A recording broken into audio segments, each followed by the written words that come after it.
You know what I mean? Like he was talking to Drea. He was talking. He seems to move. I'm gonna say like a dove, peacefully, friendly. Like when I don't know how. Like I feel like if you ever heard like a pigeon outside, you would hear like a like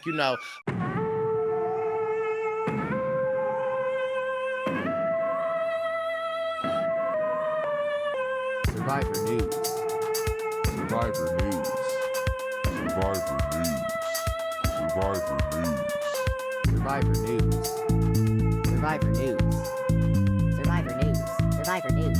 Survivor News. Survivor News. Survivor News. dot dot dot. And we are back this week with your Survivor News. If this is your first time checking it out, welcome, welcome, welcome. Make sure you subscribe to the Brice Izyah YouTube channel. Give this video a thumbs up and listen, get them fingers tweeting, typing in the comments. We love to read it. Welcome to the podcast. Wendell Holland was popping. How are you? What's up, Perp? I'm glad to be back, and I just want to echo Perp's sentiment. Please, guys, like, subscribe, share, do all of that. We gotta get these wonderful voices of ours, or just Brice's wonderful voice. We gotta get that voice heard. So share our page. Yes, we appreciate you. Also, huge congratulations to Wendell. By the time this video airs, okay, Wendell has a new show special on HGTV. It's called Smart Home. And I want to know, what's your house IQ? Is it high or low? What's your house IQ? Is it high or low? Or low. High or low. Wendell back on your TV screen. So listen, support my brother. Wendell, set your DVRs, Google it. Make sure you check it out. Also, we just can't. Oh, I guess I should let you speak on. Yes. So over the last, I'd say like 6 to 8 months. I mean, not these last 2 months, but before that, I was in Wilmington, North Carolina, shooting this incredible show with the very talented designer, Tiffany Brooks. She is incredible, and the very talented landscape architect, Carmen. Is she your cousin, Carmen Johnston? Is she your cousin? Oh, okay. STON. Yes, and that's my cousin on my daddy's side. Okay, that's your cousin on your daddy's side. Now, Brice, about when we started working together, the first time we worked together, Carmen sent me something in the mail. It was a cake, and it was delicious. And I feel like you might have tried it. Anyway, I get home from Chicago today, and there is a box on my stoop. Oh, Brice, it's a whole cake, and I've been eating it. I've been eating it, Brice. Save me a piece. Save me a piece. Now I'm gonna give you half of this thing. That's what I'm saying. I got the knife right here. I got crumbs over here. Oh. So, Brice, what I'm trying to say is we need to get in the gym. B, we need to get back on our water grind, okay? Yes. But listen, we're here to talk about Survivor. Shout out HGTV. Make sure you support Wendell. Also, we got to give a huge shout out to Brice and Wen Presents Chicago. Bang. When I say y'all turn it out, turn it out, y'all turn it out, turn it out, y'all turn it out, y'all turn it out, yo, turn. Listen, Chicago. They did their thing, Brice. I was shocked. It was our first time in the Midwest for one of our events, and they came out, man. They came out. It was just, of course, all of our reality CBS family was in the building, but it really truly was the fans. The energy, the vibe is always just so amazing. And there was just so many warm faces, so many people that, talking to online, tweeting on the Instagram, and then you actually see them in person. It was just truly amazing. So Chicago, listen, we're going to have to be back. Chicago turned all the way. All the way up. I'm all the way up. That's all Chicago, they were asking for it. And as y'all know, when you ask, we try. We're men of the people. So as you ask, we try to fulfill that. So if you guys want us to come to your city, drop it in the comments. Let us know where you want us to come next. Chicago was very vocal, and we gave it a shot. We were at Bounce, which is one of their premier nightclubs. Bounce was incredible. And so, yeah, we will be taking this show on the road a little more next season. So let us know where you want us to go. Yes, and shout out to everyone that came. Honestly, it was truly amazing to see y'all all. It literally, I felt like we were home. So listen, Chicago might have to be my second, third, fourth home. Mine too, man. I need to come back. We might actually, Bryce, we might need to get back out there during the summertime because I heard summertime Shy is the greatest. Listen, yes. And of course, shout out to everyone that came out. Sandra Diaz Twine, the Queen, Darnell Hamilton, Jatia Hart Taylor, Xanda, Andrea, Volche, Tiffany, Jack Atkins, Andy from Big Brother, Jessica from Big Brother, Matt from Big Brother. It was some other special guests as well. And if Sarah you know, was in there from Sarah, 41. Sarah was in there. And there was some special guests. And if you know, you know. If you come to the Brice and Wen present, then you know. That's what I love about our group. You know, if they know, they know. They adhere to the rules. We're gonna be dropping some more rules on the Instagram page. But yeah, it's a great function, Bryce. I love it. Yes, it was so much fun. And also, go follow the Brice and Wen Present Instagram page. We will keep you posted with the photos, information on our next coming dates. But listen, okay, we rambling on, but listen, that's the vibe that Chicago it gives. It was the Windy City, the Windy City, but the Windy City of Love. The Windy City of Love. And the last thing I will say on this, Bryce, when I look at the composition of the people in our parties, okay, I think it looks like the new composition of the show. It's just this amazing mix of people just coming in and enjoying themselves. A melting pot. And there were so many people that it was funny because I conversed, first of all, you know me, I be trying to conversate with everybody. There's so many people that I was talking to at our event, and they were like, I came alone. And by the end of the night, when we were leaving out, I saw them kiki and then cutting it up with people. And I was like, I told you, like, you come to a Brice and you can come alone, but listen, you will for sure leave with friends and you will leave with long lasting memories. So again, thank you for everyone that supports your baby boys. We truly appreciate it. Now let's get into Survivor. Baby, let's go. Okay, let's go. So we get back to camp. This is after the merge now. This is after the Lydia vote out. And sadly, our girl Lydia is not going to be a part of the jury, which kind of hurts. I think this hurts all of us. No, for sure.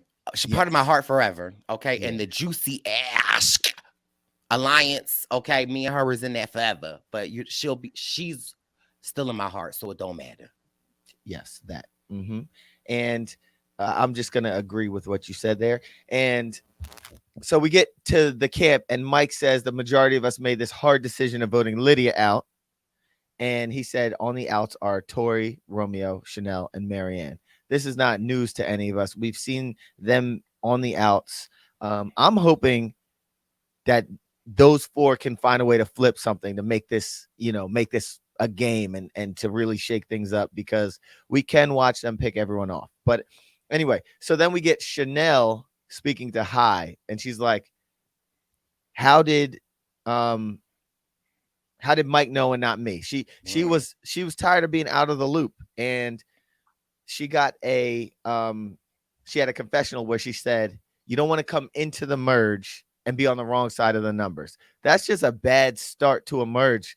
The merge that's the most, and from then on is the most important part of the game. A lot of people don't even consider your resume pre-merge. And for you to come into the merge already on the outs, that's a tough pill to swallow. Yeah, I mean, first of all, I'll say you don't want to just come into the game period on the wrong side of the numbers. We see what happens to a lot of us at that time, and absolutely. And also, I think that I'm not sure if this is when Chanel said it, but she had said something that Jack had said on the podcast. Also, shout out to the baby boy Jack.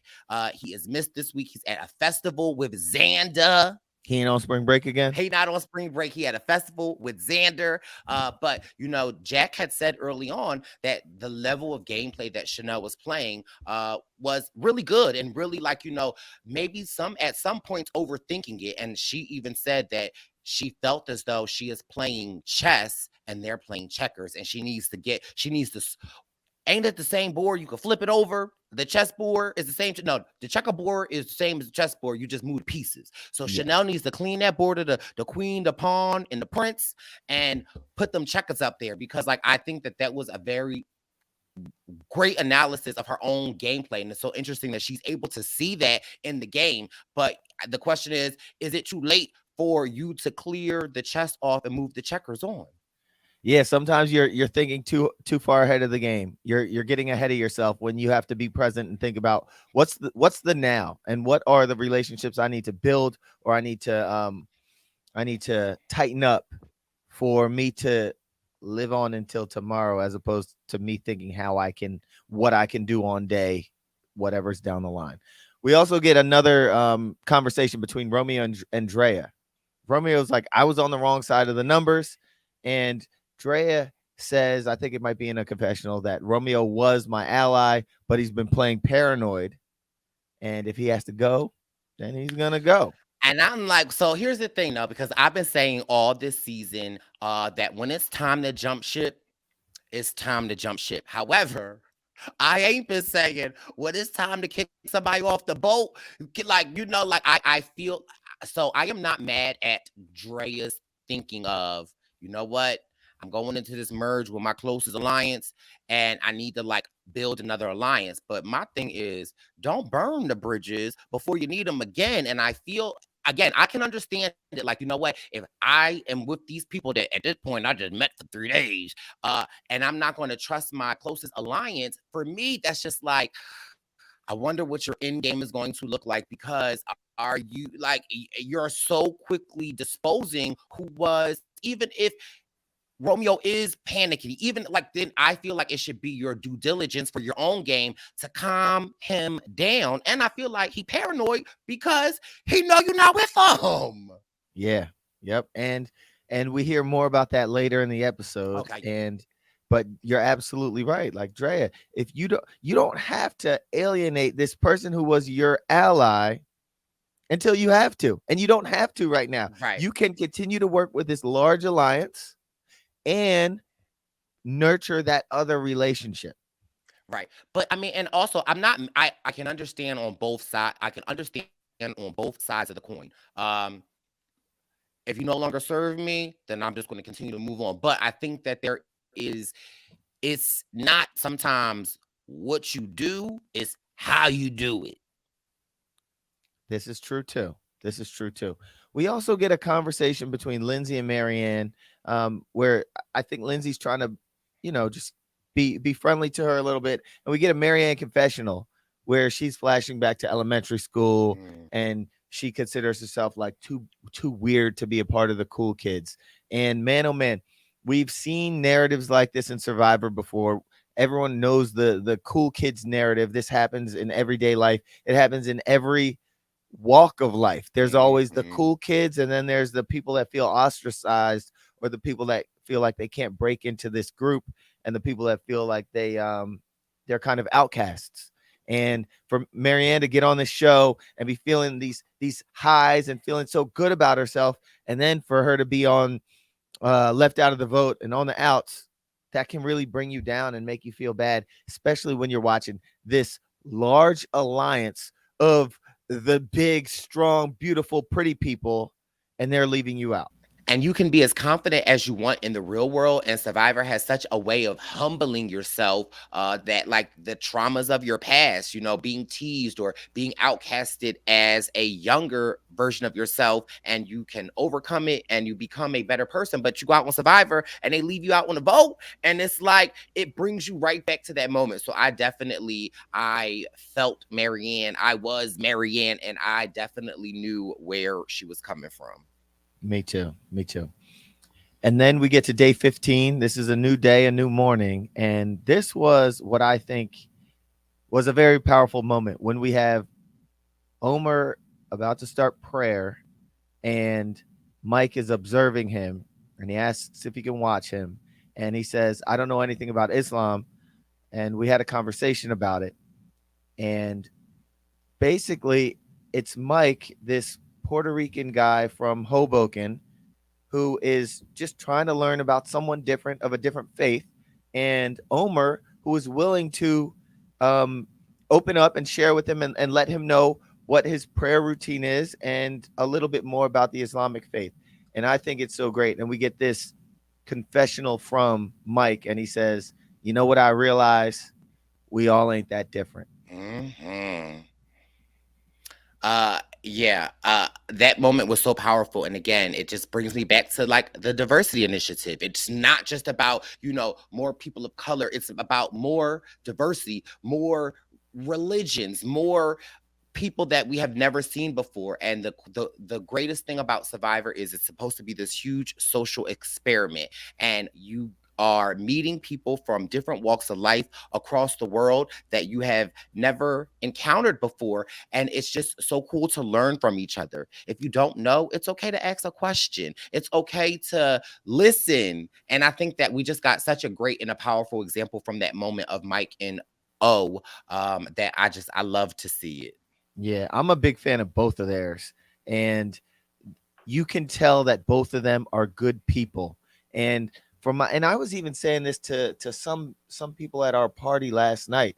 I basically said that if you're willing to learn, and if you're willing to understand that you don't know everything, and you're willing to learn as in open yourself up to someone else's perspective, and upon new information change your attitude or your way of life or what have you based on this new information, then you're someone that can grow. And in this case, Mike exhibited, hey, look, I don't know everything about your faith, but hey, I want to just learn it so I can see what it is like, so Right. that was huge for me. It was a great moment. And it's not just about putting these diverse people on this show, it's also about telling these stories. And Hmm. so we were able to see this story, and that's one thing that I think it's impressive, because not everyone. We're from Philly. There are so many Muslims in Philly. We have numerous Muslim friends. Nas is one of my best friends. I could name 100 of my Muslim friends, but not everyone in America has Muslim friends or black friends or gay friends or any of these things, or trans friends. And so for this show that all of America loves to start telling these stories and humanizing these human people, from my perspective, it's the right direction. And so kudos to Survivor, to the storytellers, but also kudos to our guys Mike and Omer in the game, willing to open up and share with each other. So we just wanted to make it a point to speak about that bit. Absolutely, and more of it, and more we need to. And I think that the show is doing a great job of modeling what a conversation can look like, modeling what learning about different cultures and different people. I think that it is just a great model for all of America to see and to strive to be more like it. So I was very happy to see that. You see a guy like Mike, and you might prejudge someone like Mike, or Hmm. you see him, or the way he walks around, the way he talks, you might prejudge him. But as we're getting to know him by watching this show, and it's clear that looks can be deceiving. You should not prejudge anybody. And this guy, his heart is in the right place. He's a good guy, and it translates and it shows. So I can't wait to meet this guy one day. And yeah, he seems just like a great dude. Yes. So then, Same for Omer. I think that he's amazing as well, and I think it just demonstrates a lot for Omer to just take the time, because yeah, we don't have to, like, he did not have to. He could have been like, this is something private to me, like, but it again, that shows a lot of Omer's character, and I think that he has a big heart, and I'd love to meet him one day as well. I like that. I like that you touched on that, Brice. That you said that it showed a lot on Omar's behalf to be patient with someone that doesn't know so many things. And I might even relate this to our conversation last week with Evie, because they were patient in explaining everything to me while I was just trying to figure out things.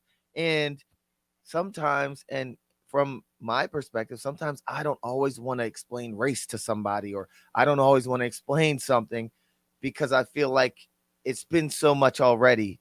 And for Omer to take the time, or Evie to take the time, or people to take the time to try to explain or share their perspective, it's just going to make all things better, if you ask me. So, but then we get into the reward challenge. Oh. Okay. And we have a shot of Probst. He is talking about the advantage and placing the Oh. advantage. He said it wasn't found in season 41. And then he Mhm. plants it under the bench, kind of like just under the seat.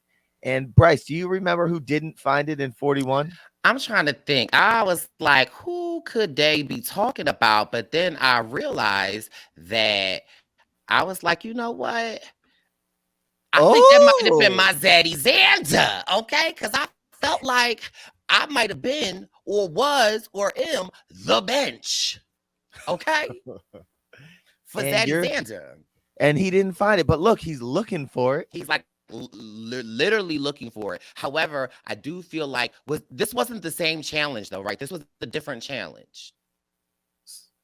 I don't know, but what does that mean? No, What's the point? They didn't see the this season anyway. the point. Well, no, but what I'm saying as the variable that it could be different here is that this was a very active challenge for all participants that were in it. They were up and down, Okay. up and down, in and Yeah. out, where it might have gave the person that was looking this go round a little bit more of an advantage, as opposed to where Zaddy Zan was in this photo. He was like, they were going towards him, and like all eyes were on him at all times. So I think that could have been the different variable that I'm speaking of. Y'all hear Brice always looking out for his boy Xander, I right? listen. You gotta show love for the Zatties. Yeah. So Probst plants it again, and he says, "Hey, look, if they don't find it this time, I'll be a little disappointed." And so then we have a challenge, and he announces what it's for: Oh. peanut butter and jelly sandwiches and potato Peanut chips. butter jelly time. Peanut butter jelly time. To the left, to the left, to the right. Now I'm doing the Tootsie Roll. The Tootsie Tootsie Roll. Roll. The Tootsie Roll. The To the left, to the to left, the left, to the to right, the right, to the to right, the right, to the front, to the front, front, to the back, to the to the back. back. Now Now dip, baby, baby, dip. dip. Now dip, Okay. baby. This is terrible. This is our worst rendition of a song ever. Mm. But yeah, so you in this challenge, it's a water challenge, and we already know Aquaman is in the mix, so we can assume what's gonna happen. But in this challenge, they have to draw rocks to delineate teams, and the person with the gray rock is someone that has to sit out and cannot participate, which sucks. But in this case, we get Marianne drawing the gray rock, and immediately Drea saying, "I don't really like peanut butter and jelly. I'm willing to sit out. I'll swap with you." Now, interesting enough, because I feel like, again, what I do love about season 41 and 42 is that what Survivor's doing is so similar. And I feel like when Zaddy Zan did this on his season, I felt like it was used, or they're like, oh, he did that to be like, to make himself look better. And it wasn't seen as such a genuine gesture at the time. However, I felt like when Drea did this, I felt like we heard no commentary of, is this a strategic move? Because here's the thing, though. If I am out there and I don't like peanut butter, but I haven't eaten it, I have not had a morsel of rice, of chicken, of lamb, of beef, like, if I haven't had no honey nut O's, I'm going to eat me some peanut butter. Exactly. Now, why doesn't Drea like peanut butter? We didn't get to the bottom. Does she have a nut allergy? Does she not? Is she like, what was Xander's thing? He's keto. What was he? He might have been Episcopalian. Here he goes, guys. I mean, paleo. Here he goes. Paleo. He was I think he might have been on a paleo diet. Okay. Yes.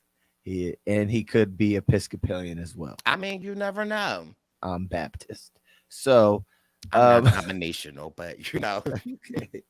So yes. So Drea then decides she's gonna sit out instead of Marianne. And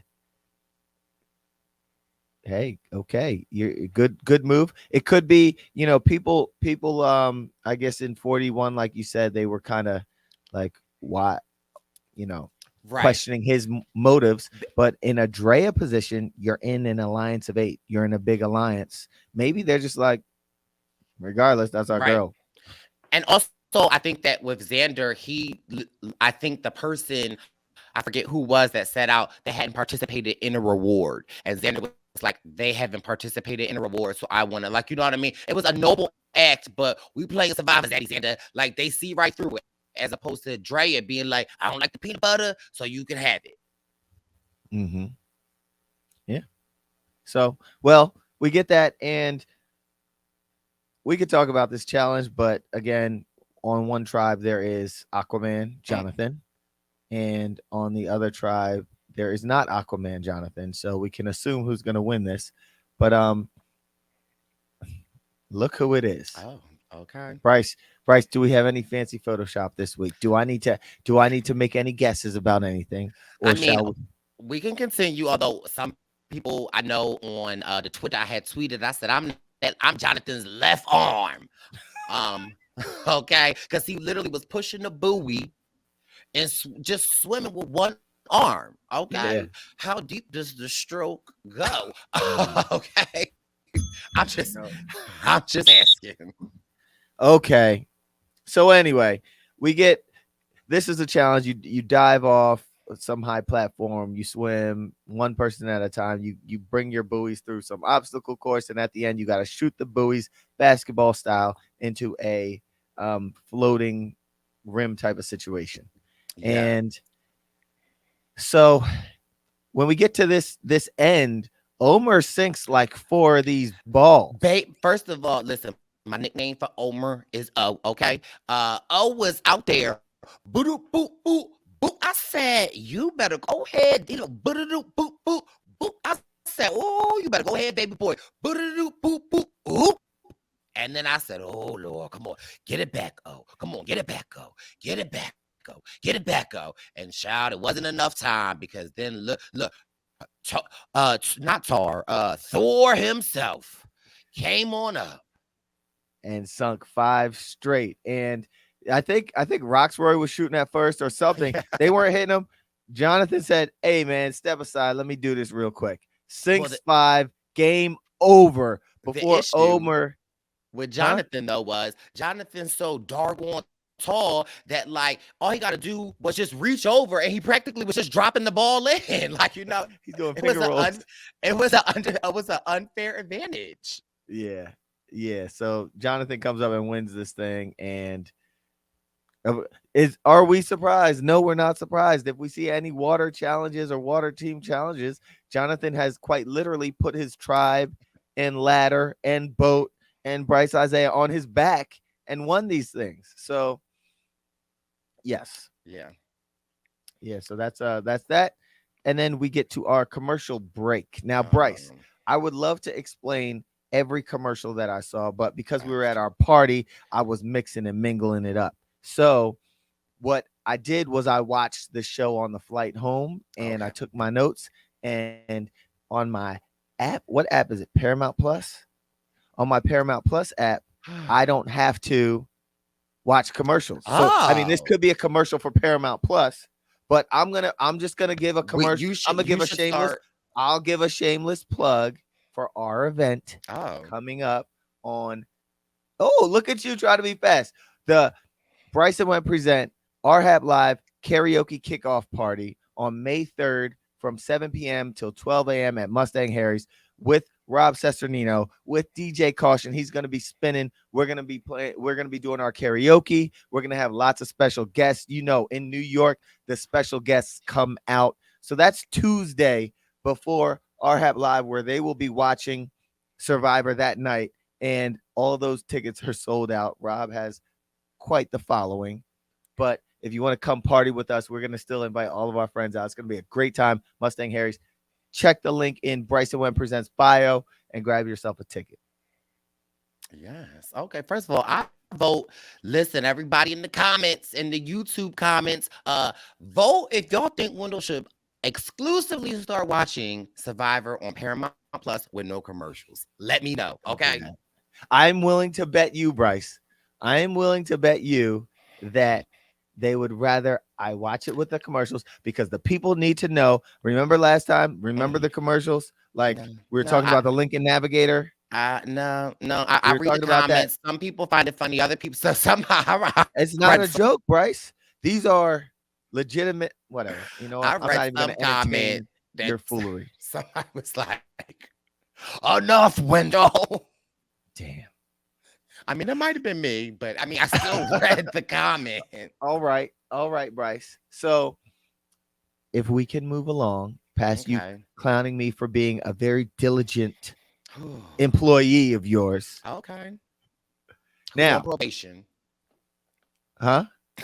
I said who's on probation. Now, Brice, we get back to camp. We have people eating on the reward. Mike, Jonathan, Chanel, Tori, Rocks. They're grubbing their peanut butter and jelly sandwiches. Jonathan says he usually eats about 4,000 calories a day. That is a lot of food, Brice. Listen, where does it go? I mean, he's about 3 foot high. 3 foot high. 3 foot high. So listen, I mean, it makes sense that he needs to. He probably should be taking in 10,000 calories. You see how he swims. Swimming is such a huge. It burns a lot of calories. So listen, baby, let the baby boy eat. But I do have something to say here. I was the ladder. I was the boat. I was the rope. I was the wing. But I definitely feel like, okay. Are you a peanut butter and jelly sandwich? I definitely feel like I am a peanut butter. Are you the jelly sandwich. Listen, I'm the bread, okay? That's the first thing that's hitting his mouth. So I'm the bread. Okay, listen. See these things. I'm sure Jonathan's gonna really love this photo. Listen.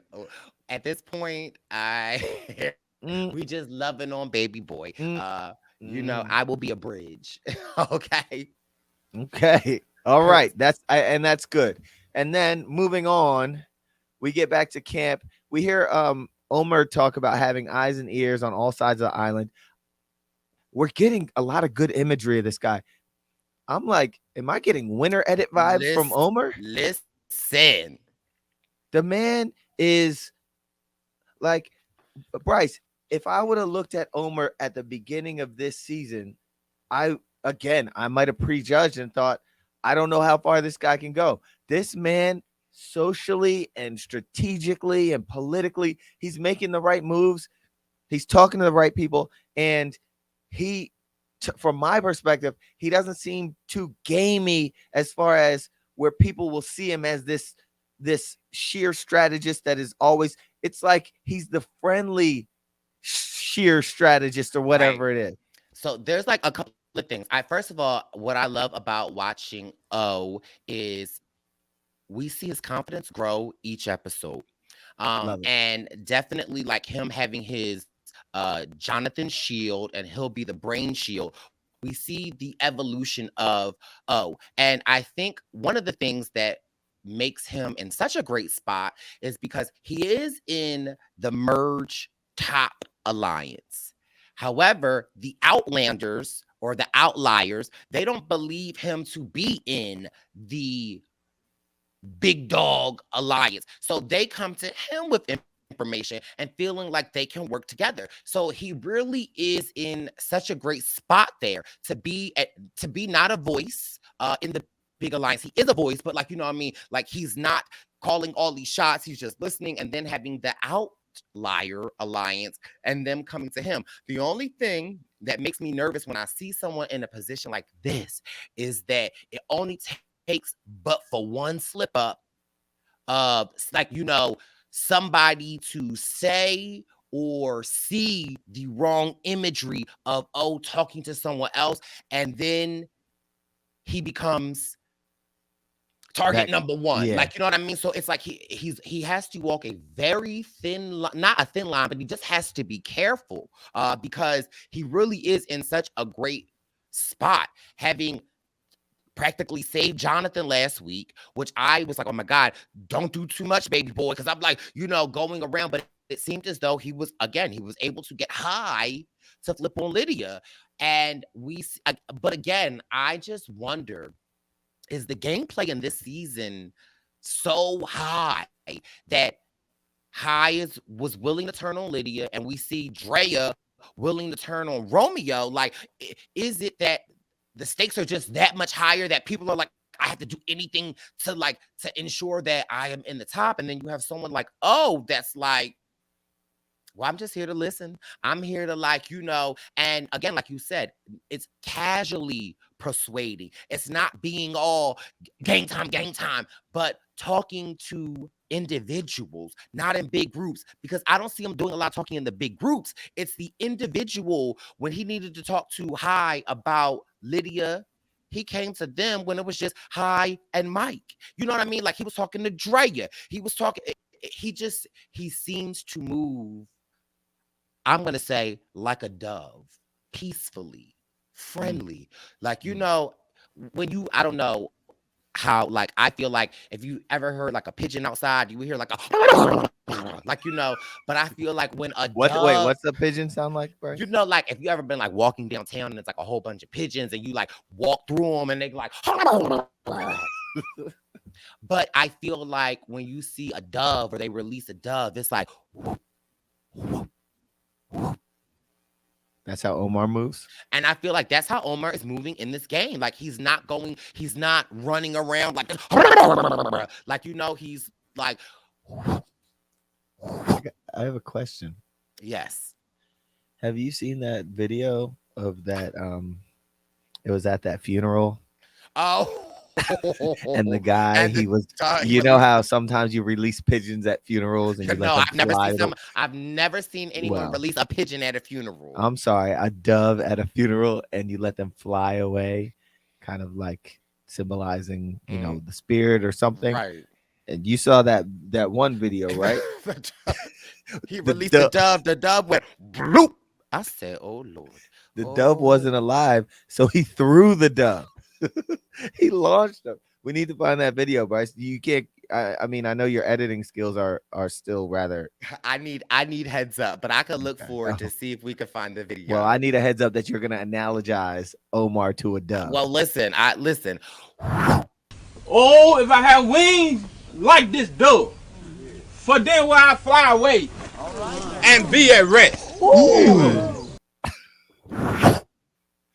So, Bryce, but to speak about Omar, to speak about Omar, we saw either a few episodes ago when he wanted to take the target off of his person, but Omar, either he didn't have a vote or there was something, and he could have done one of two things. He could have just sat back and just went with the flow, or he could use his brain and start making those ends and talking to people, feeling people out. And now we're seeing an evolution of that where he's talked to all these people, he's planted all these seeds. So now he can go back and just talk to these people and nurture those relationships. And with a lot of people, whenever people ask me for advice about going out on the island, should they get casted? One thing I say is you got to have these relationships. You got to talk to everybody every day, multiple times, check in with them, nurture those relationships. And it seems like Omar is in a good place where he can talk to anybody at any time. Yeah. And again, I love to see it. However, I just, as a fan of the show, just make me nervous for my baby boy, because I know playing, again, just seeing how cutthroat some of these players can be towards their own alliance. It's like, I need for him to be this. I need for you to keep the dove feet light and keep it moving. So I get nervous because that's my baby boy. Yes. So yeah, that's our baby boy. So we're rooting for O. So then we also get a fun segment where Drea, who found the advantage in the reward challenge. She then has to go, and it's a beware advantage. It's a beware, but it's very important for us to know because this is a beware challenge where it's knowledge is power. And it's Well, interesting. I mean, we're getting to Oh, her okay. finding out I'm what it is. jumping. Jeez Louise. My goodness. This is why No, one okay. of us keeps us on track and one of us talks about doves and pigeons and makes. Listen. So she has a beware advantage, emphasis on beware, and she has to go find it. It is 5 paces from the water well under a coconut, where she searches for a little bit, finds a coconut, flips it over, and it looks like it is a buried can of paint or something, red paint, where she has to stick her hand in red paint. So I think I don't want to move like a pigeon, so I'm going to come in like a dove. So after she got the beware from the challenge, when everyone was out in the water, she read it and it told her you had to go to the coconut to get okay. So okay. Okay. There he goes. He's a pigeon. Because I was coming to pigeon is a girl who be walking by. I don't want no pigeons. Then be the ones that get no love from listen. me. I was always the one singing the scrub. A scrub is a guy that thinks he's fly, that also known as a buster. Always talk about what he wants, but just sits on his cause. No, I don't want no scrub. Scrub is the kind that gets no love from me.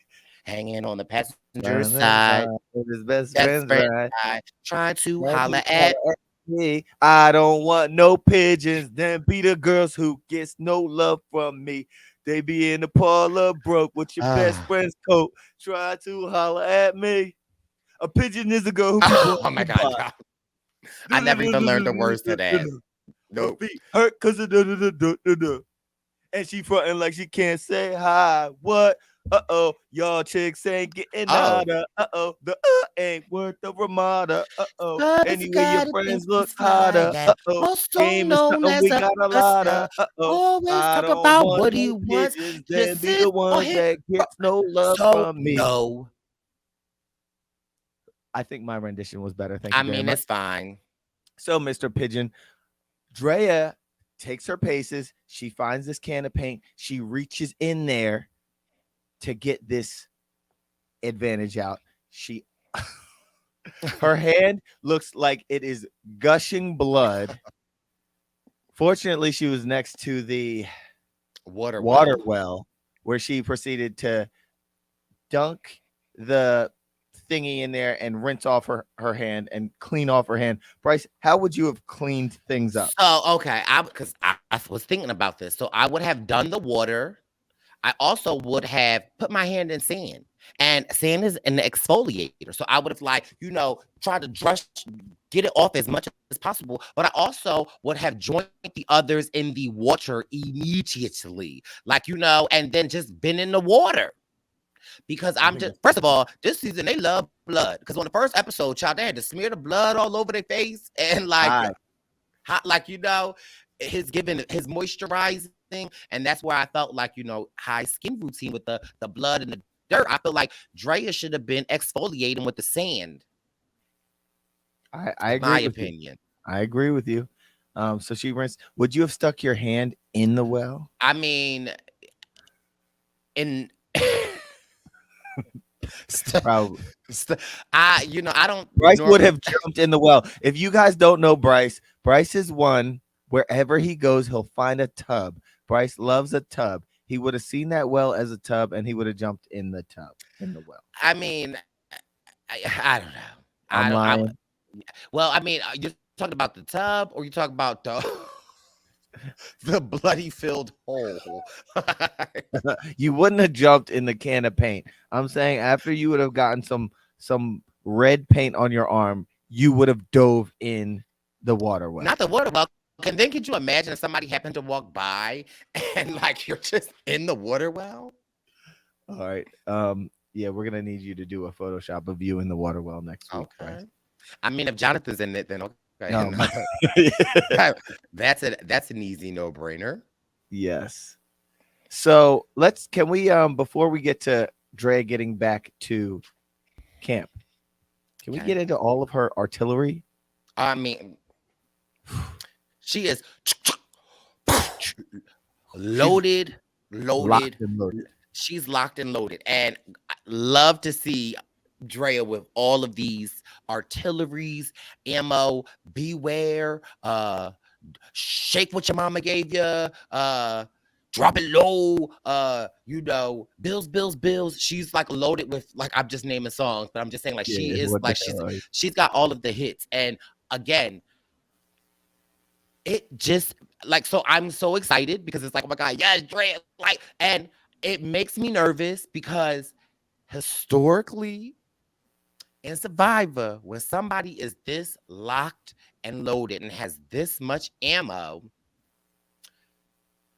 they become a huge threat or they don't execute it right. So it's like I am hoping and praying, and I feel like Drea is the type of player that can execute it. I just don't know.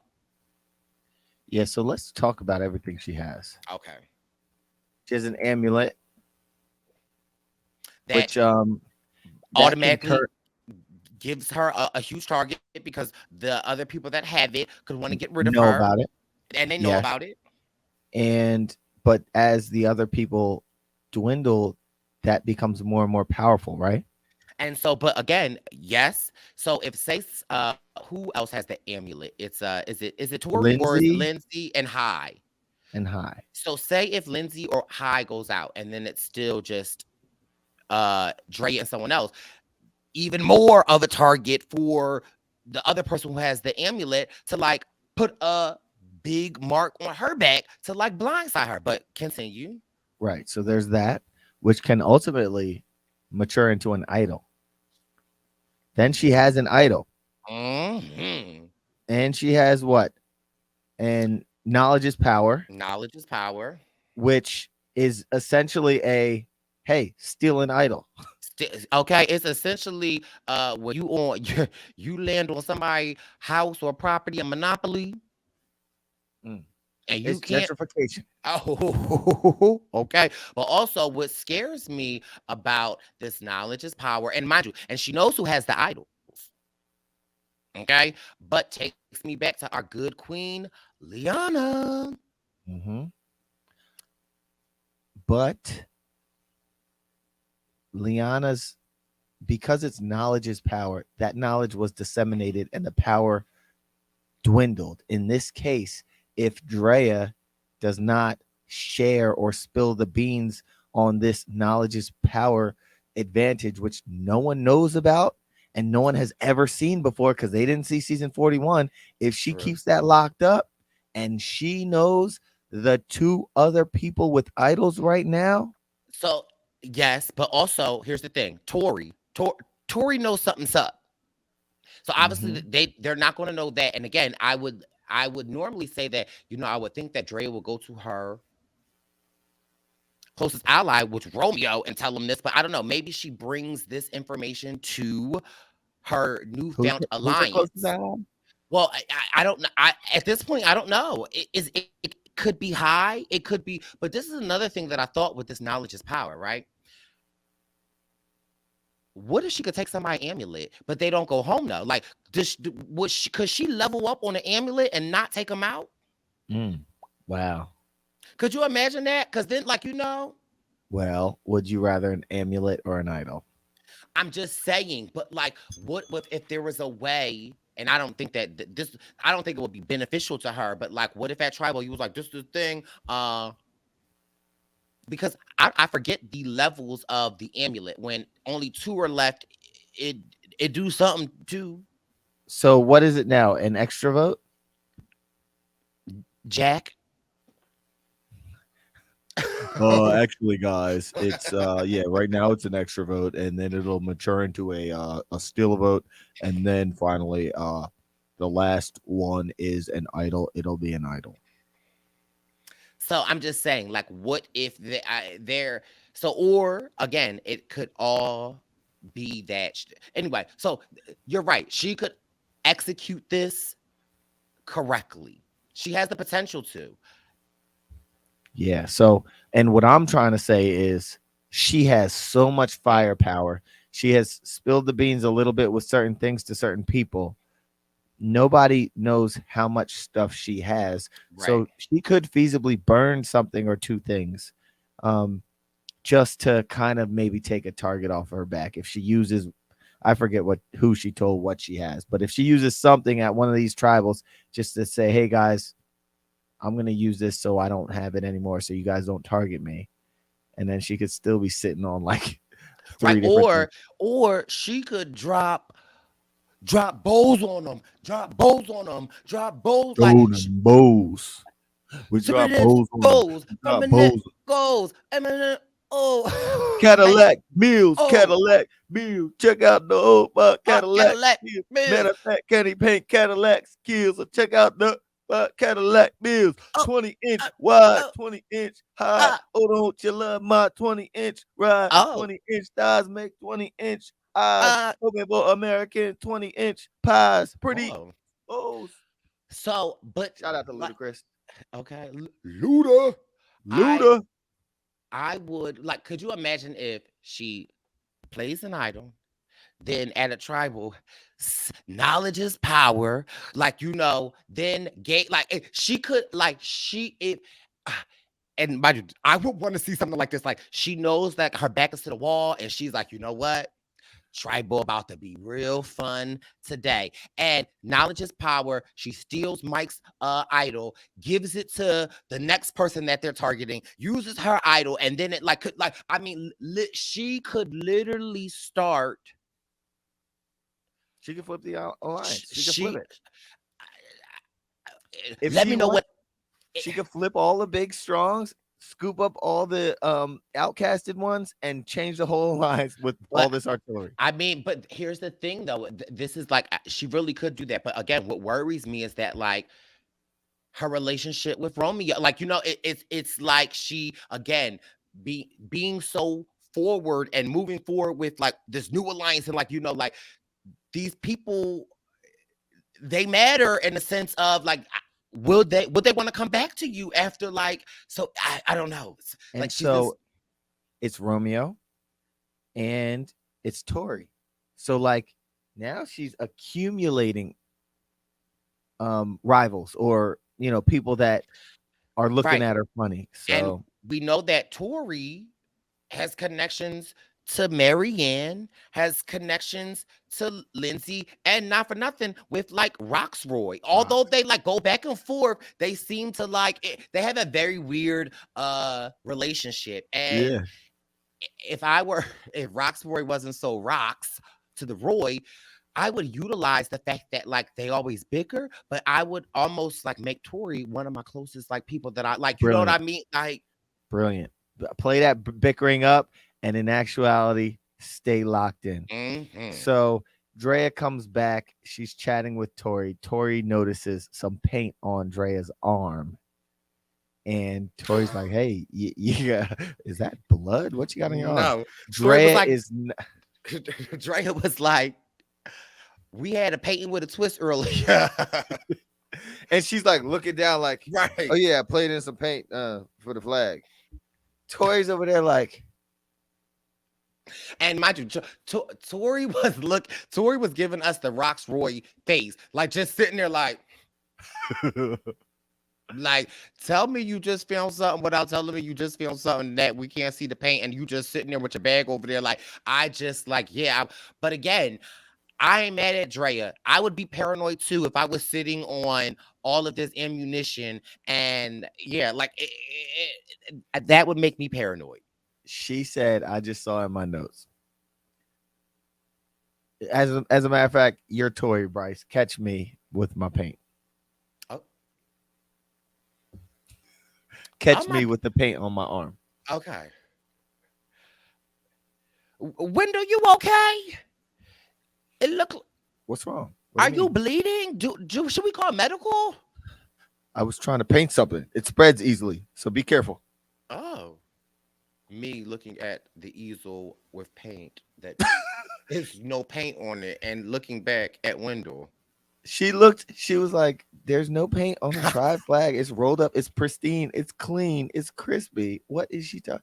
And she sees something bulging.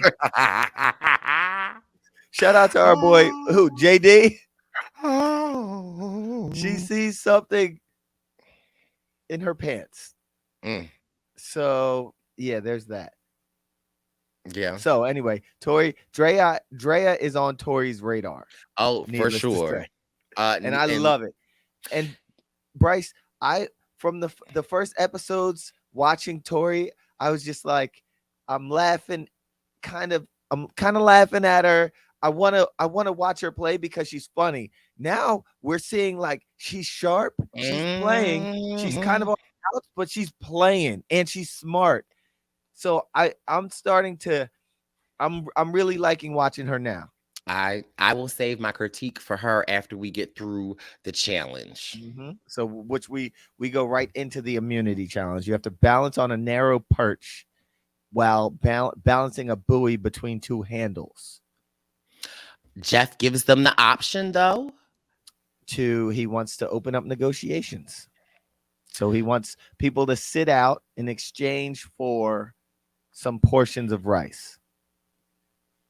Yes. What did you think about the negotiations, Brice? So I thought the negotiations were like interesting because like I understand it, and I love the fact that like, you know, he'll start off high, start off low, and obviously no one wants to step down from a challenge. Like you want to like fight for a challenge because you know, you just never know if you're safe. And so ultimately like Marianne, she is like, listen, I know that I am a potential, my name on the chopping block, but listen, I needs to eat. And I want to do what I can do to help my tribe. Like you know, she like she said in her confessional, like, look at me weaponizing my emotions. Like, yes, we love to see it. And so ultimately she was able to get 4 people. I believe it was Drea, it was Omer, it was Lindsay, and it was Marianne. Maybe it was Omer, Drea, Marianne, and Lindsay. Yeah. Okay. And so this is what always kind of sort of like let me know, because you know I never had the chance to like play for an individual immunity challenge. And you know, first of all, shout out to my good boo boo Romeo. You know I love Romeo, but listen, I'm just like Romeo only lasted like 3 seconds. Or no, it was high. So like listen, no, high only lasted 3 seconds. So I'm not even mad. Whoa. I get it. I would be upset, but I guess there's no way to know whether or not you will be good at it or not. So it's hard for me because I'm just like, if I know that I'm bad at this, and there's an opportunity for me, like I don't know, like do you understand what I'm saying? This isn't like, for example, if this was a swimming race, people would they're standing next to Jonathan Aquaman. Right. Clearly, they'll sit out. Maybe all of them might sit out. The negotiations will be pretty fast.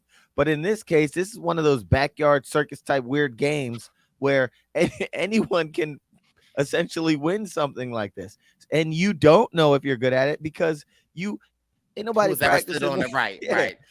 So it does take a little bit for people to drop out of this. But then again, like if you're a Marianne, look, I don't think I'm going to win this. Like clearly I don't think I'm going to win this. And I am on the outs, but I'm going to announce it and I'm going to play it up. We got a confessional from her saying that she was playing it up and she was using her emotion as a strategy and using her emotion as ammunition. And I don't know if that's the case. Maybe it was some real emotion, whatever the case may be. So yeah, you get these people sitting out. Then you get Jonathan saying something like, I'm thankful for you guys. I'll make it up to you. Yeah. Right. All right. Thanks, Jonathan. Right. Well, imagine he whispered something into Omer's ear right before the challenge, and it was like, just, oh, I'm so grateful. Thank you so much, guys. But again, for me, I just almost felt like, is that like a backhanded, not a backhanded compliment, but like you're so grateful because you're more than likely going to eat 50% of the rice. And if you wanted it so bad, sit out. Like I don't know, like, and you're in the dominant position of Majority alliance. So for me, it was like a little bit weird. But again, I understood Mike. Mike was like, I came here to play. I want to play. Yeah, that's different. Yes, like some people, I feel like it would be hard for me to sit out of a challenge on Survivor because I came there to play, and because, like, many things that Wen Senior instilled in me about not giving up and not quitting and this, But that, that's and not third. giving up or that's not quitting. It's That's not. It's being. It's a. for me, it's sacrifice. So there's a difference. Okay, fair enough. I agree with you on that. So, anyway, this challenge, it's a short-lived challenge. It's very quick. We have, within the first couple seconds, High's out, Roxroy's out, Mike's out, Chanel's out, and, well, Chanel lasted a little longer. And then we have a showdown between Jonathan and Tori. The challenge beast, Tori. Listen, who just came off of a win for immunity, the tribal before, and now she's back against Jonathan. Two Goliaths. And I mean, so this is where I started to look at Tori a little different. I would say that when she won this, and it was a close battle, and I know Jonathan has to be burning up inside. And for me, it's just like, oh, okay, Tori is so. Again, I feel like as a viewer, and this again, why I love the show Survivor so much, is that like we go on this roller coaster ride, and as a viewer, I'm like, oh, she doing too much, Tori. Like, what are you doing? Like, a very like polarizing character or emotion, invoking emotion in me, like, so it's like automatically like I enjoy watching her, whether I am rooting against her or rooting for her. Like, I enjoy watching her. Like, she's a great castaway. And then it's like this slow edit of like, she in this game though, like, and it's like, okay, so people might have wanted her out, right? Because of, oh, we can't trust Tori. She's like, relentless of not like, she asking Roxbury, well, what you got? What you see? I didn't see anything. But what you got? What you see? I didn't see anything. What you got? What you see? I didn't see anything. And it's like, okay, like, all right, we need to get rid of her. But then it's like the fact of her actually winning 2 challenges back to back, letting them know that like, I'm not for play, and I'm a competitor. It kind of sort of like, it changes her in a sense. And it's like, oh my God, maybe people will like align themselves with her a little bit, because at this point, she's the only one that's giving Jonathan smoke. And if we need to get Jonathan out, then we need Tori around to beat his behind in an individual immunity challenges. So it's like the way the game is evolving, and it's like revealing Tori. Now, she's still the Tori that we know, but it's like, for me, it's like, it's levels, and it's adding to her resume that like I have to respect it. And for me, it's like, let me find out I'm a Tori stand on the low. That's crazy. I think this episode was what changed me. And I was like, are we about to turn into the Tori stand podcast? Because the whole time I'm just like watching this person, and I'm thinking Angelina, she's going to give us laughs through the whole season. And then this one episode, even the way she won that challenge, she wasn't jumping and celebrating. Right. Like she took it like a champ. She took it like someone that's won some things before. She's acting like she's been there before. I mean, she just won immunity the day before. But so it scares me because she's on the outs and just won the first 2 immunities. Now she's if she wasn't visible enough, being one of the few in the minority, right, now she's very visible. Like, hey, as the first chance we get, let's get this challenge beast out of here. True, that's one thing that scares me. Okay, sorry. But also, I think that also changes like the dynamic of the other people, because now we can't get her out, and now we've got to get 2 other people out. But if one portion of the tribe wants to get this one person out, the other portion of the tribe wants to get this other person out, then it causes a rift. And like it just is like, it's making her visible, but it also could make her invisible. No, like, listen to that take. But I think you're right. it shakes things up and shakes perceptions up and gives people different kinds of tools. Like you said, now this is the Jonathan David. This is the David to Jonathan's Goliath. This is the person that we can use to snipe Aquaman. So it can make people think differently. So And could also make for a great blind side. Say she does not win, right? mhm. And people are like, "Oh, it's our chance to get Tori out. It's our chance to get Tori out." But now, and everyone can get on board with that. But also say hi, say Romeo, say oh, say Jonathan, say they want to get somebody out. They could use her, like Shoot a shot, shoot a so. missile at somebody. So just the way that she is opening up this, like the endlessness of to be able to be not used, but like visible but invisible. So again, I'm Love just it. like, oh, okay, Tori, I see you. But Bryce, do you man, I but do like you really see me, Brice? No, Tori, I see you. No, but I'm asking, like, do you see, like, Tori? Yes, I see you. Do you see me? Like Tori, girl, we see each other. I appreciate you opening that perspective for me, Bryce. And yeah, Tori's got some new fans over here, and we're excited to see how far she can go. And what I found interesting was some of the Drea looks as Tori won and the things that she said. It's like, man, Drea had Tori is in the crosshairs of Drea right now, and that'll be interesting too. But yeah, but also Tori got the drop on Drea, and like so it's again Mm, like Drea don't fumble. Like again, what scares me about the position that Drea is in is that it's almost like you've got everything to lose, mm. so you gotta move like the no, don't when you got bombs over what's that I Don't forget unless you get a bang. Bombs over Baghdad. Uh, don't unless you can eat something. Bombs over so my Baghdad. whole thing is Drake, when you got this arsenal with your girl, you need to move like a don't be moving like a and then drop everything. Yes, what And Bryce said. it makes me nervous because we then see them get back to camp. And again, so this is where like frustrates me a little bit. They come to the conclusion that Chanel needs to go. Okay. And listen, y'all know me. I love Hoboken Mike. Mm-hmm.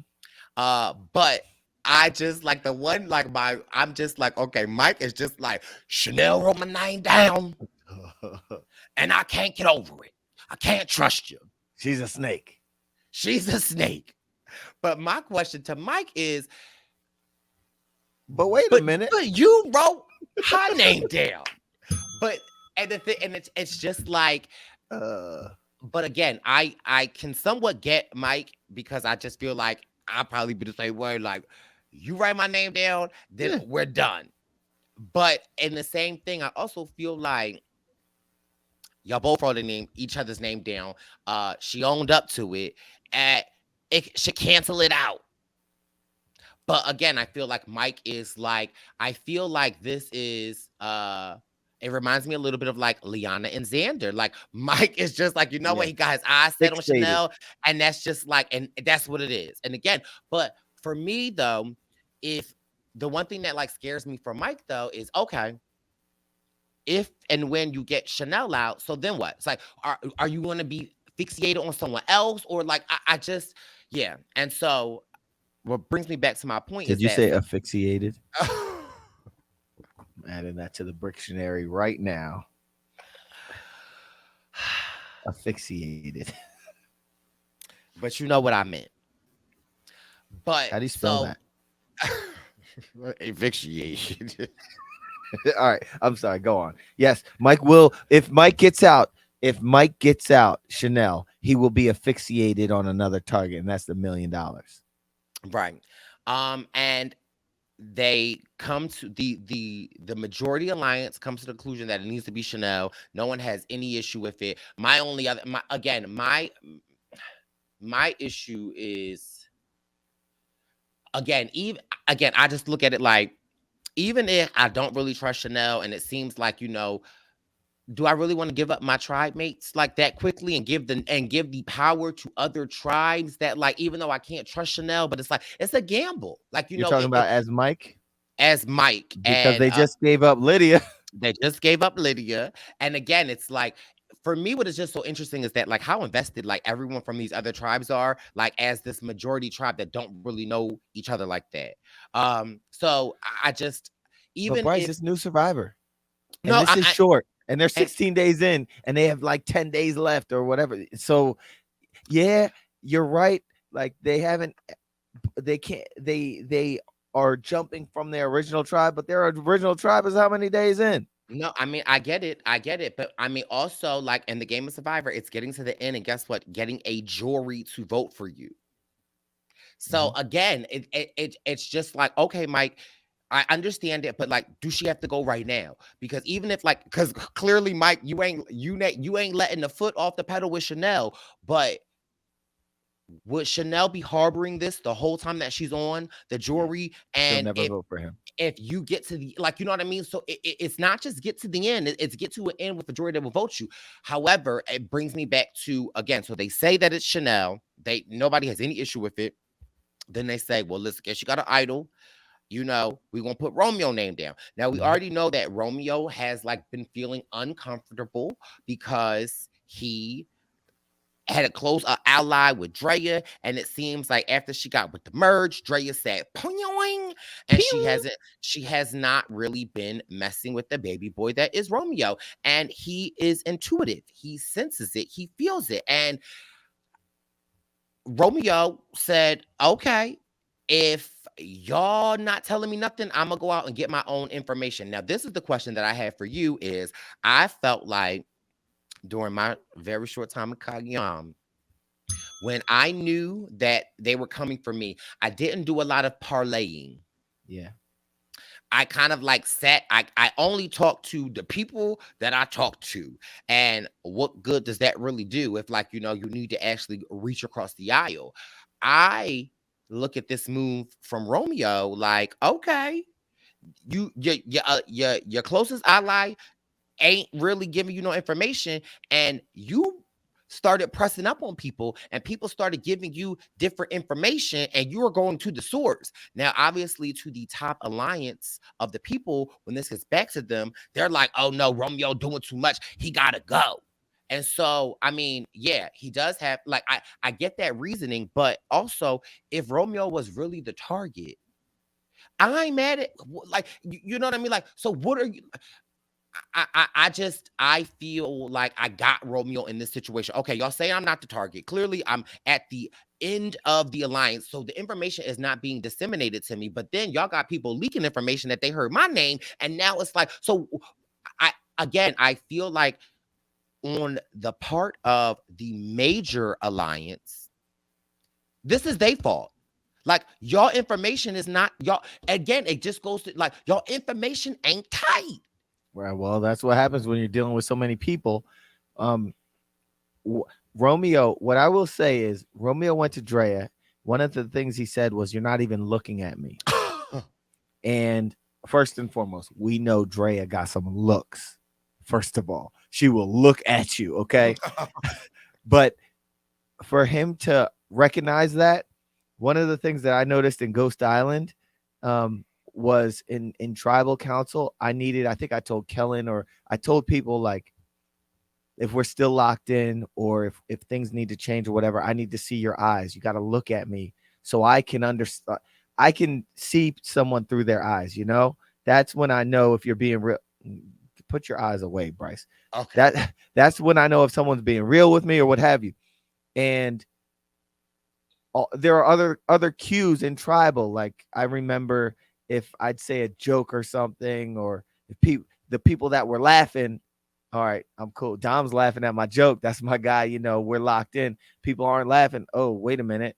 They might not be even with me. I mean, it might not be a funny joke, but yeah, they might. You're not that funny. But okay, but there are all these cues that you look for, especially in Survivor. And Romeo was like, all right, homegirl that I've been working with is not even looking at me when she's talking to me. And I think we even saw that when she was lying about the paint to Tori. So for Romeo to then say, for Romeo to then say, you know what, I'm gonna get it my own way. You know, Okay. like I can't wait for you. It's a shortened game of Survivor. I'm gonna go talk to people, and as you should be talking to people, and for him to find that his name was brought up, like yeah, like so. I got respect for him for that. And then you got all these people saying, "Man, Romeo Scramble doing this, that, and the third." He not. Anyone, yeah, anyone should do what he did in his position. And then in the dominant alliance's position, yeah, y'all should say, "Oh, he's scrambling and da da." Look for But any reason to point the finger at somebody. Yes, I get it, but he's doing what he should do. and again, I feel like this is a misplay on my girl Drea. Because listen, girlfriend, you are his closest alliance. We as the viewers know that like he's disposable to you. So you of all people should be the one to bring this information to him. Like, listen, the vote is Chanel, but they like we told we told Chanel is you. You will only hear from Chanel. And like this is a way that Drea could Manage a jury. garner, well, yeah, and garner more trust in Romeo so that like why let him if he really is that disposable to you, you actually should be turning up your like keeping it cool, keeping it with him, like and then after Chanel goes home, then Romeo would be like, you know what, she really do got my back. And then when it's a blind side, you could be like, I didn't know they were taking you out. Like it's again, this is a new level of gameplay, and I think that they are all they're playing so high and so fast that, but I think they are like missing some of the other very important, crucial parts of the gameplay. But not to fault them, the game is moving at a extremely fast rate. Bryce, I totally agree with you as far as like you don't alienate people. Like at the end of the day, these people have to vote for you for $1 million. So, and you had a good rapport with this brother. So keep that up. Like whatever it is, if there's something that turns you off about him, if his breath stinks or something, whatever it is, put that to the side and act like he's your bestie until y'all blindside him. And then at the end of the day, you could still maybe get a vote for him. But It if you makes me start, go ahead. no, I was just saying like it makes me think of like Tasha Fox and Savage on Game Changers when they had Abby Maria in their alliance. They didn't like, Abby Maria going Abby Maria. And they didn't just cut her out like they like I don't know. But again, that's the maybe that is the old model of like again, I feel like if it's your alliance, you should rock with them. But I mean, at the same breath, we have been saying when it's time to jump ship, you got to jump ship. But I mean, is it time to jump ship? Are they playing Celine Dion? Here, now, wherever you messed the lyric up. are, I am here, and my heart will go on.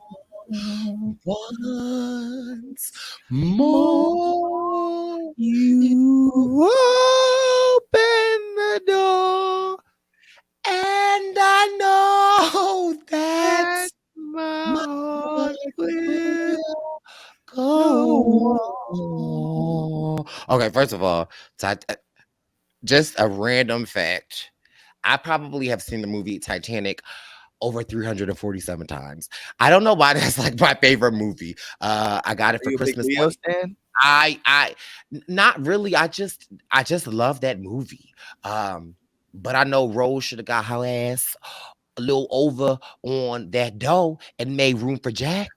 Right now, But were I mean, you yeah, in college when Titanic came out, or actually, I was in kindergarten when Titanic came out, and I got it for Christmas on the double deck VHS tapes. I used to watch that bad boy over and over again. And also, whenever Titanic is on, if I'm ever like searching the channels, like looking for something to watch, and I see Titanic is on, I just have to finish watching it. There's been times I've been like supposed to go out with people and I'm getting ready and Titanic on, and I never show up because like I just love the movie Titanic. Yeah. So you drove to the theater to watch Titanic. So no, You because drove. Your friends. I was kindergarten. You were driving. I was definitely not driving when Titanic came out. But anyway, but yeah, if Celine Dion ain't singing, the Titanic ain't sinking yet, so it ain't no need to jump ship. Exactly. That's where he was going. So yes. So people start looking at Romeo, and now it's a matter of, all right, we wanted Chanel, but Romeo's scrambling. Maybe we need to start looking at Romeo, but we have Mike who is locked in still. Chanel is a snake. She stabbed me in the back. That's who we're going for. And what? Go ahead. What is interesting though is once they came around, because I feel like if we pay close attention, we can see the subgroups in the Maid Alliance. Because once High brought that to Drea and Mike, and they all were on board, who think about who Mike went to? Jonathan. And who else? High. No, Roxroy. Rocks. And mind you, Mike was like, yeah, I'm not changing the vote. And Rosswell was like, who said change the vote? I'm telling you, it's Chanel. Like, you know, like, again. And like I said before, Roxroy and Mike, if they teamed up, like, they are like, they will go down together. Like, they are like, and again, they would have Jonathan. So I think that it's just interesting to see that Mike went to Jonathan and Rox. So for me, that tells me they have a little thing together. And the fact that High went to Drea, I think that Drea traded Romeo in for High.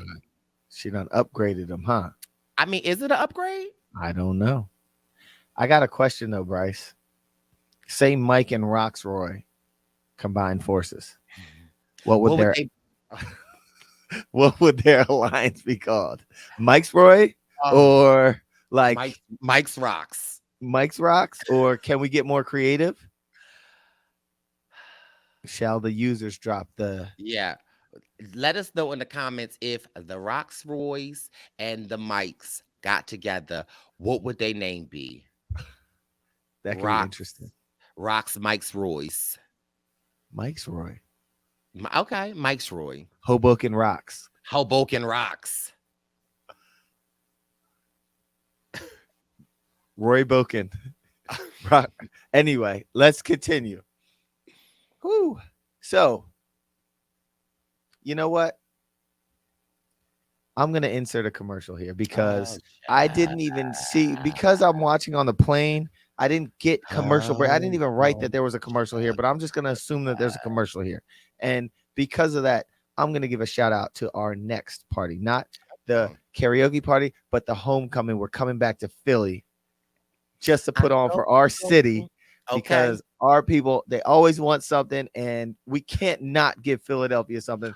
They were there from the jump back in 1997 when Brice was on Survivor to 2018 to 2020 when I was on Survivor.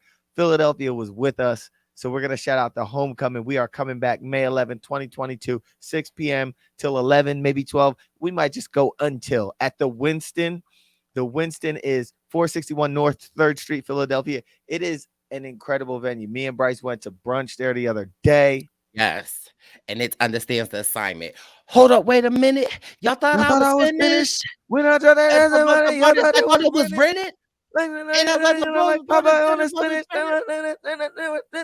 I'm lieutenant. I'm not like bro. I'm the type. No. All I know is murder. When they come to me, on them. I done been a DOA. I done been a KOD.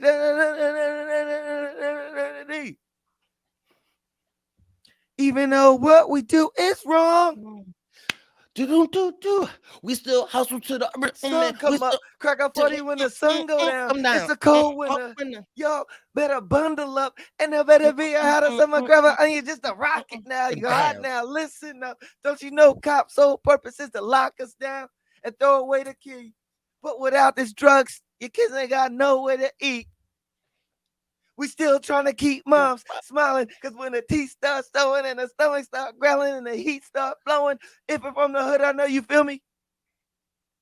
Keep going. If my sneaks start leaning and my heat start working and my heat start working, I'ma ride me a person.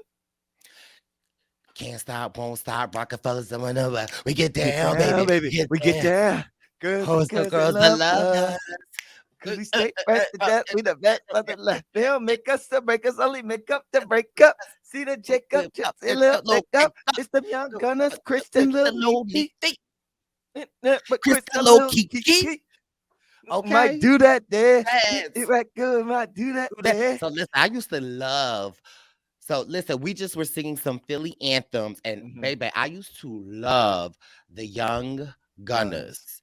I used to listen. It was Neef for me, and so random story of when I had my Survivor watch party for Cagayan season 28.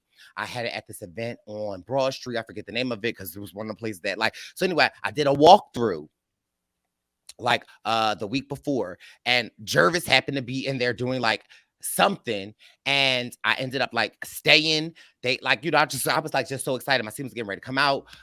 And do you know Neef Buck walks in, and mind you, at this point, the Young Gunners aren't as like, they're still like Philadelphia famous. They still go on, you know, like the circuit tour of like the whatever, but I lost my mind. And mind you, I like so I'm Brice from the don't do that.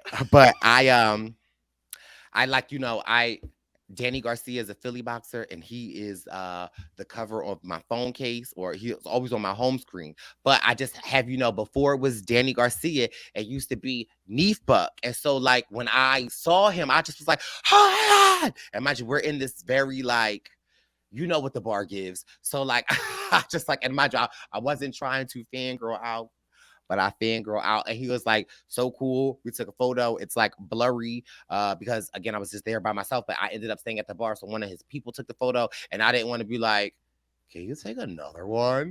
So, but anyway, that's just my random story. But I used to love the Young Guns. Me too, bro. I got their albums. Albums, you mean album? All right, name one of their albums. The Young Guns only they only have Tough one. Love. Tough Love. They only had one album. No, they had a couple. I think they had two. Yeah, they did. What was that? Dun dun dun. No, hold on, wait. I think of my wife. You know, powder blue, rockaway suit, white Micah. Okay, so you're right. You're right. It's no better love. So mind you, I listened to this like back when I was like living it, like, you know, I thought like when I was like giving the trade, I used to listen to this album in college. But anyway, back to the yes, we are. So we're in Philly. Go grab your tickets. They're at our Eventbrite. We're gonna be dropping the flyer probably this week, but yeah, you can come and party with us here in Philly. This is for Philly. You know, we love y'all. We will always come back home no matter where we go. Our heart is in Philly. And shout out to our Survivor Philadelphia people. Shout out to everybody, man. Shout out to all the people from Philly that show love, to our Philly survivors and all of that. So then after the commercial break, we get to Tribal on night 16. Jonathan says he's not going to vote for the people that sacrifice themselves. And to me, that means that. Go ahead. No, go ahead, because I've been cutting you off. So, but go ahead. He said, "I already feel better, Mr. Jeff. I have some life back in me because he got to eat the food. So he's not going to vote for the people that sacrifice themselves. So when I think about it, that means it's not going to be Marianne, and he can't vote for Tori, who just won immunity. So then we have Chanel and Romeo. So like that narrows the field down a little bit. But also, what we didn't talk about or touch base on is that while Romeo was rolling the dice, Chanel was as cool as a cucumber. And I would have to believe that Chanel knew that she was possibly a target. Mm-hmm. And it's to the point where High was reconsidering not voting Chanel out and voting Romeo out because like Chanel was so cool. Like, well, she was so cool because nobody tipped her off. Like she didn't have a reason to, but what was your thoughts on her being so cool and them possibly keeping her? But again, it was Mike had it stuck in his way. I don't know why I thought that was like, Did you think that was good strategy on Chanel's behalf? I don't know. Like Because she because almost inadvertently got herself not voted out by right, being so cool. it's like that. Like that's what I'm saying. Like it's so weird because had she been freaking out, which I would have to believe that clearly she would know that she's somewhat not safe, but it almost was good gameplay if she had pieced things up better with Mike, but she did piece things up better with Mike. Mike just still was like stuck on Chanel. I just wanted your like analyst on that because it's a twister. Yeah, because it's like you got one school of thought. All right, if you're cool, I don't know. From my perspective, I think when I was on Winners at War, I didn't know I was going home at the merge, so I was cool. You know what I was doing? I built a little wood shop. I was working on some stuff over there. I was making chopsticks for people. I was painting on the chopsticks. So you were actually using the paint. I was using the paint. Oh, So okay, okay. I had the little bamboo sticks that I was using. I would dip the tip into the paint, and I dip it in another color. So then the tip would be different colors for people. So you can have your chopsticks. That's what I'm doing. Meanwhile, they plotting. I thought, I'm like, all right, my ally's gonna come. Let me know, nah. So that was me being cool, and you know what? It ended up with me being sniped. I had no idea that it was my night. Had I known it was my night, I probably would have been running around like Romeo. But again, sad that that's how you went out, but also good gameplay on the people that got you out. They like you. Oh, for sure. They made me super comfortable. Now, and so, they didn't bring in my allies. And so then my question is, spoiler alert, we know that Chanel ended up going home. Was Chanel too comfortable? Like, was she like coming off of the night that she had previously, and just coming off of like her rockiness with her other tribe? And again, like she had said before, I'm playing chess, the long game, making these moves. But like, was it not like being as though she just had that night that she had and she was so cool? Do you feel like she should have been like, I don't think know. if you know that it's a possibility that your name is coming up, you got to make more conversations. So, but I feel like Chanel was in a situation where she was damned if she did, damned if she didn't. Because if she was not playing it cool and asking around, that would give them even more ammunition to get rid of her. And we might have more scenarios where Chanel's walking up on groups and they're walking away from her. So I think doing a little bit more than being super cool might be the way to go. I'm not saying do the most and run around like Romeo, but I'm saying just having a few more conversations. I wish, and although what I would have wished from this episode, I wished Romeo, we could have seen a Romeo and a Chanel conversation. And although I don't feel like Chanel would have even give anything to Romeo, because up until this, Chanel is still like locked in. We see her going too high, saying like, why don't I know? Like, like, I mean, she is like, and this is what Jack said like last week, like she is still being extremely loyal. And again, I'm just thinking of this as well. We're seeing this new gameplay in this season where it's like, okay, got to the merge, I'm done with you. On to the new thing. And I think maybe Chanel is playing a more classic, older game with like, despite it all, we still the tribe, and I'm gonna work with it. I don't know. Yeah. No, I hear you. Yeah. Well, so that's a strategy. You can You can play it cool. We saw the two extremes in that case. We saw somebody running around scrambling, and we saw somebody cool as a cucumber. I guess the the difference in the variable is one has a mic that's like, you gotta go. And like Romeo necessarily doesn't really have anybody. And they're not really thinking about Romeo. They just are saying, like, we're putting his name down. But Yeah. in those situations, and again, I know I'm going on and on because, like, I just like, in those situations, though, when you are in the top group, right? Well, I guess it has to be realistic because I'm going to say, like, why don't you ever use somebody's name in the top group? Or like, so that you can avoid this. But then again, if the person that you tell that to, I guess for them, they'll be like, there's no way Brice White is writing Wendell's name down. So like, I mean, okay, I guess I answered my own question. Yeah, or they then triangulate that information and start sowing seeds Figuring of doubt. out that, like, Yeah. So we get to tribal, and they was getting spicy. Were they getting spicy? I mean, a little bit. Who driving the car? Who in the car? Who not in the car? If you too scared to drive the car and you in the passenger seat, you better put your seatbelt on.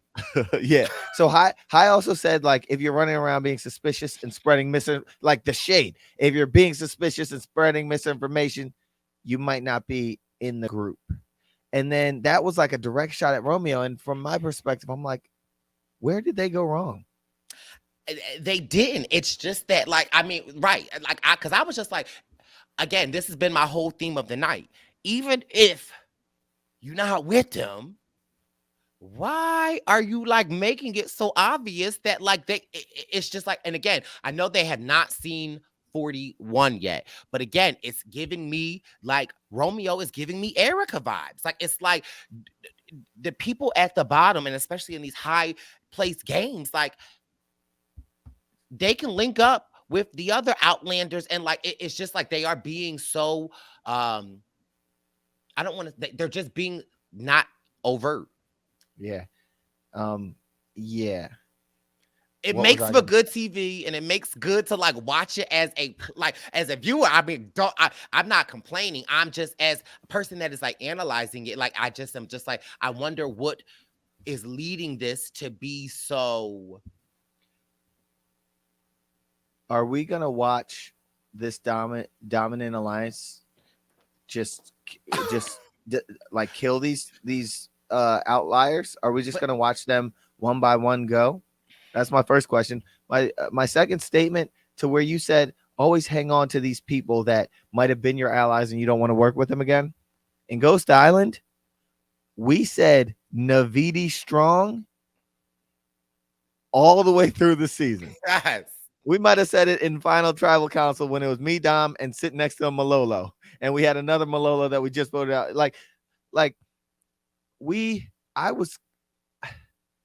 I knew I wanted to go to as close to the end with, I mean, Dom was my ally, but Laurel and Donathan, two people from the other tribe that happened to swap on with us at the first swap.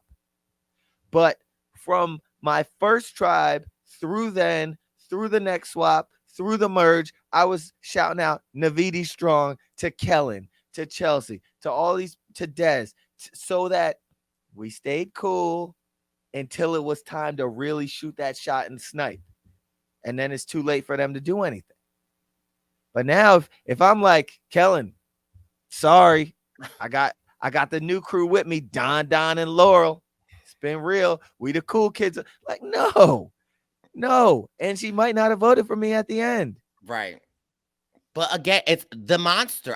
But I also take into consideration they're not eating. Like, I don't know. I just feel like it's a lot of different variables. But it is like just a little like I just like, oh my God. Like, but again, for me, I love it in the sense that it's just like, well, what the hell is going to happen? And my question to you is, though, Wendy, if you're in the dominant alliance, right? Mm-hmm. And you snipe out all the Outlanders, it's only about 3 at this point. Like, when do you then? Now you're going to want to start thinking like how Chanel was thinking, because it's like, if you don't, babe, I just noticed he's about to get good. That's all I can say. Like I just, it's getting good. I agree with you. I'm so excited to see either if they snipe these guys and then now they got to cannibalize, or if the cannibalization happens before any of that. If we start seeing some like great great moves from this minority 2 or 3, or inroads, or where people in the dominant alliance are like, I'm not dominating the dominant alliance, or I see people that seem like they're super tight. The maybe even the Mike rocks Jonathan or whatever. Like Yeah. now it's time to make moves. Now it's time for Omar to make, like, now it's time for high, whatever it is. I I think that this is setting up for a good few a good rest of the season, especially when we have like a Tori who's a challenge beast who's starting to, show some things. We You have an have Omer that is in with everybody. we got High who's brilliant. We got Brilliant. A Rocks Drea, boy. Dre- You. Drea who has all the arsenal. Yeah, this is gonna be good. Drea got the whole Survivor in her bag. Okay. She does. Like, like how did she accumulate so much? It just fell on her. and yeah, and I love to see it. So it's just, yeah. Or another thought process is, it's like, what if the, I don't want to call it flip-flopping, but what if like the, Uh-oh, here we go, guys. so no, what if again, like it's not a voting block. What if like this is like, you know what, at the end of the day, who won the immunity, and now it's like, you know what, maybe tomorrow Drea could be like, all right, Hi, I'm done with you, I'm working with Lindsay right now. Like, you know what I mean? Like, what if that is just the style of that also would make it so interesting. I agree. Yeah. So I mean, again, like, I just, when I analyze and think about it, it's just like, oh my God, it's so crazy. But it is like, whether we agree with it or understand the reasoning, it for sure makes for amazing television. And ultimately, Chanel went home, and by judging by her facial reactions, it appeared to be a blindside. I don't know if it was a blindside Oh or if no, I know she wasn't happy. it go watch. I watched her facial experience. Her expression was like, and then they were like, And then, mind you, they were I'm like Marianne said, wow. Mm. No. They were like, bye. They were like, bye, Chanel. Sorry, Chanel. She didn't look back. She said something like, all right. And then they were like, oh, like they knew that stung also her. what just and just podding about this, and remember this. This is not funny, but it is funny because of the pod. When that final vote came, Drea definitely was not looking like Drea was like, don't do the eyes. like, but that was like the Drea, like when Tori found the Drea was like this, and like when the final, like Drea was like, and again, I think that's interesting. Like, and Romeo highlighted it that she doesn't like. I don't think that Drea likes to lie, so like she just doesn't like. She just avoids contact, or like, so I will be interesting to see moving forward if someone else will be able to pick up on that and be like, you're like, you know what I mean? I get just all of these, just she has some tells. Right. Yeah, she has some tells. But ultimately, sad to see our girl Chanel go home. In my opinion, I think she played a great game. I think that she was thinking ahead. I think that she was just doing her best. It's the nature of the beast of Survivor at times that, you know what, one move, another move, it trickle in, like, you're playing your own game, and sometimes it just doesn't work out. I don't think that it's because she's not a great player. I don't think that it wasn't because she didn't end the play. It's the name of the game of Survivor. I would love to see Chanel play again. I think that she was fun. I think that she had the right mind. I wish I could thought like her when I was on Cagayan. So like, just definitely sad to see my queen, Nelly Nell Chanel, go home. That's our girl. That's our friend. And sadly, she just got on the wrong side of Hoboken Mike. Like that's what did it. Whoever that would have been at that moment, he was gonna get you. He was gonna go for you. He was gonna be dead set on you. And Hoboken Mike did his thing. Yeah. But again, now, well, I did have a question for you, Brice. I was trying to think like who I'm rooting for now going forward. And as there are a lot of people that I just like and I just want to see them do well. There are a lot of people that I can make pitches like, oh, this person can win the game. This person can win the game. This person, Omar, Drea with all her artillery, Mike with his social game, Jonathan with his social game and his physical prowess. So there are so many arguments that can be made for who will win, but who am I rooting for now? I think I'm rooting for the people at the bottom of the alliance, like not of the alliance, the people at the bottom, the Tori, Marianne, Romeo. But what about Lindsay? Lindsay's in the alliance, but at the bottom of the alliance. I mean, but just somewhere we just don't see much of her right now. Is she about to be Erica? I mean, or Heather? Like, I don't know.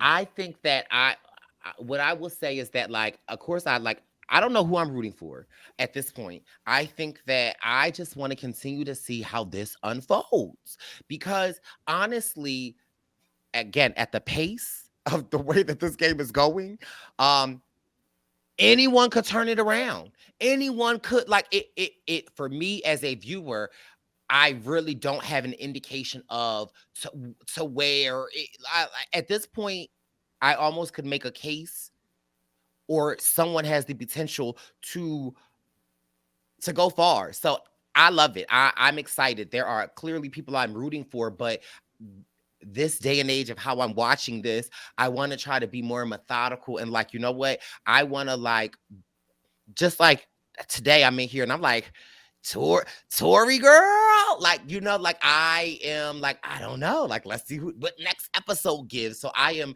really invested in this season and it is just so much fun to watch, especially podding here on the Purple Pants podcast. So I'm excited for next week's episode.